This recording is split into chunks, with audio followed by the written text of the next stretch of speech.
It's Selection Sunday. The NCAA tournament is just around the corner, but the Denver Broncos have already had a ton of March Madness, and all the March Madness truly comes to a close tomorrow at 2 p.m. when a key player, Courtland Sutton, has $2 million on his deal that is due.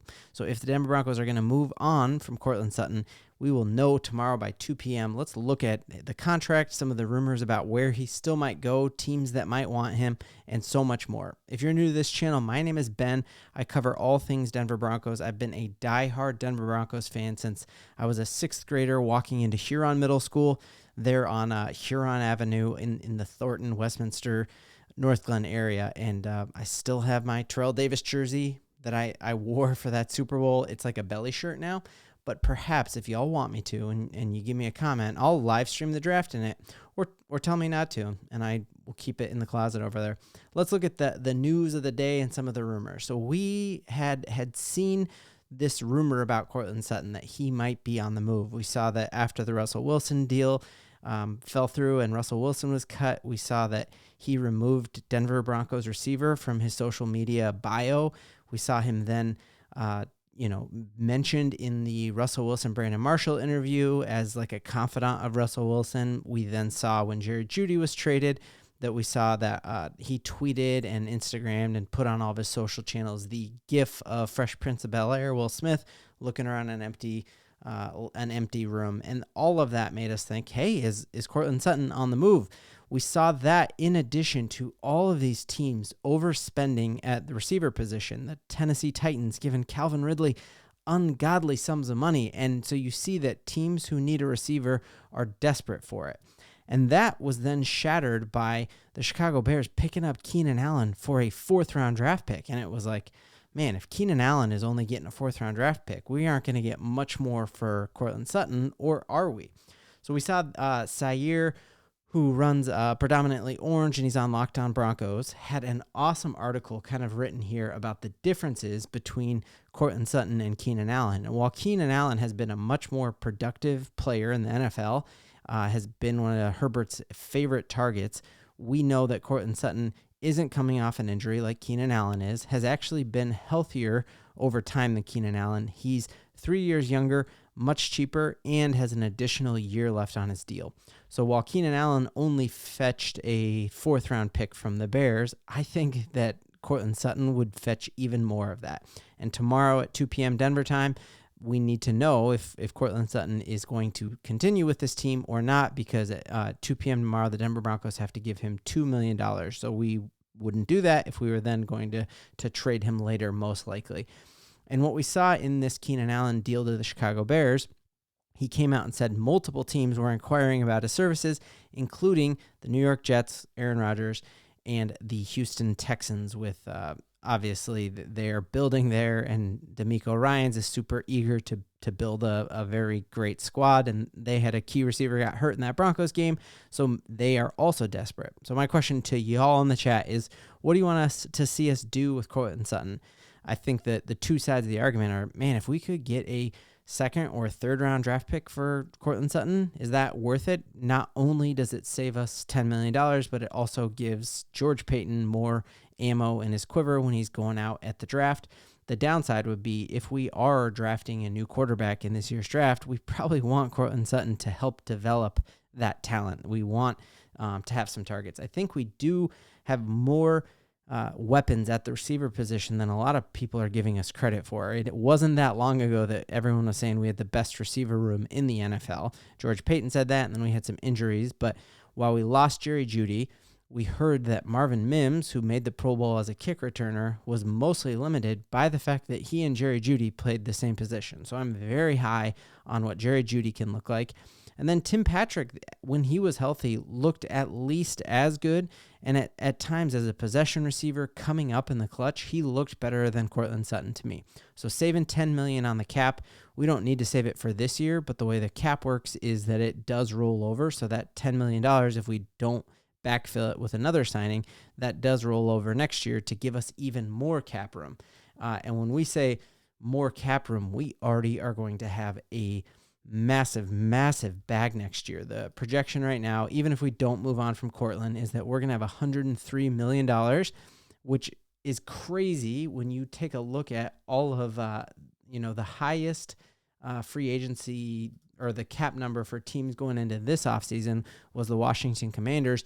We saw them just go out and spend money like it was a Bitcoin run or something, right? Like they were getting Eckler. They were just dropping money all over the place. And the Titans, like I just said with Calvin Ridley, they made tons of signings as well. So we are going in next year with even more money than the Washington Commanders did. So that's another reason why I'm very, very excited about next year. And if you take a look at some of the best free agents going into next year, you can't help but be excited. Like Dak Prescott, Jared Goff, Jordan Love are pretty much the biggest ones who are exciting at the quarterback position. Chubb, Aaron Jones, Joe Mixon, some great Najee Harris on my fantasy team, probably like the only non-Denver Bronco on my fantasy team. Some great running backs. And then if you look at the wide receiver room, it is dirty, and dirty like in a good way.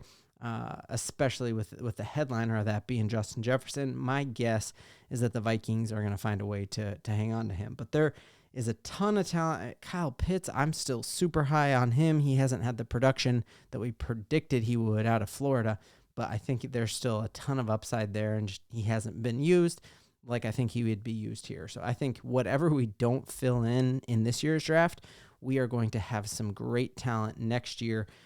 And have more money than any other team in the NFL, and that is a very, very good thing. The other reason I think moving on from Courtland might not be quite as painful as folks are saying is that I talked about Patrick, I talked about Mims. I'm very high also on Lil Jordan Humphreys. We've looked at his best play of the year, I would say, would be that amazing touchdown run he had after catch against the Chargers this year. We are also getting Jalen Virgil back, who a great player out of Appalachian State who had an injury. I think it was a torn meniscus. They thought it was a Achilles for a while, but he's back, and you just look at him and his route running. It's like, whew, man, like that's going to make some dudes absolutely just like, how are you going to guard that? So I'm super excited about that. You look at some of his highlights from even just the preseason. I mean, you see that in action, not just on air. Watch him like create 5 yards of separation here. Legit, maybe even more than 5 yards. Like, look at that separation. That's like dirty, man. You get that open, and pretty much anyone, like you're that open. I can't even make a basket there, and I could hit Jalen Virgil with that. So I'm excited about not only his route running, but I'm excited he was a really good kick returner with Appalachian State as well. So we're going to have a ton of money. We could have even more money if we do move on from Courtland. My question to y'all, and I love reading your comments, is what is the minimum you would be cool with losing Courtland Sutton for? If we were to trade him in the AFC to either the Jets or the Texans, what is the lowest level pick that you would be cool with? I would say a second. If we're not getting a second for him, we know we have him this year and next year. That's a great safety blanket for a new quarterback or for Jarrett Stidham, and I would want to keep him if we're not going to get at least a second for him. Last thing, just to kind of add even more evidence to the claim I made yesterday about how the Denver Broncos really should not mortgage the farm to trade up for a quarterback at 12. It was awesome reading a lot of your comments saying, hey, you totally agreed, and just looking at we looked at the 2021 draft last year and how none of the generational quarterbacks ended up panning out or being generational whatsoever. And you look again at last year's draft, which people said wasn't a strong quarterback class, but you just look at all of these guys. Pickett traded, Ritter traded, a backup, not even in the NFL. Bailey Zappi cut, and now he's a backup. And then Sam Howell traded for like nothing. So I'm thinking that the Denver Broncos need to end up getting a quarterback in a later round, perhaps trading back. If Sean Payton is truly in love with Bo Nix and he falls to 12, and Sean Payton has written that name down ahead of time, it's not just, oh, I need to get a quarterback now, we're going to reach. But if Sean Payton really thinks that Bo Nix is the dude who can do it, I'd be okay with that. Otherwise, I think we get the best available at 12, the best available player, or we trade back and load up on stocks, knowing we're going to have $100 million plus next year. Obviously, we got to sign Pat Surtain to a long-term deal. I would love to get Quinn Miners to a long-term deal, but even with those two things happening, we're going to have more money than any other team.